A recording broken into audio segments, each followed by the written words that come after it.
Dnes bych vám ráda představila stylovou dřevěnici, která je na prodej v malebné obci Vidče.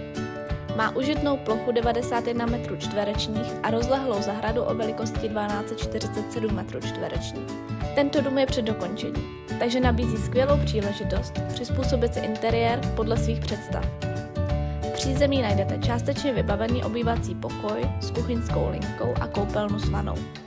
Podkroví je připravené k dokončení, takže je možné vytvořit druhou bytovou jednotku s vlastním vchodem nebo zvětšit dům pro celou rodinu. Dřevěnice je postavena z masivních trámů, což jí dodává jedinečný charakter a útulnou atmosféru. Vytápění je zajištěno krbovými kamny s výměníkem. K domu patří také samostatná garáž, sklep a rozsáhlá zahrada, kterou můžete využít pro další stavební plány. Máme k dispozici kompletní projektovou dokumentaci k dokončení domu a nabízíme i pomoc s vyřešením kolaudace. Jedná se o tradiční dřevěnici postavenou ve valašském stylu jen 6 km od Rožnova. Pokud vás tato nabídka zaujala, neváhejte mě kontaktovat, ráda vám poskytnu více informací a domluvíme se na termínu prohlídky.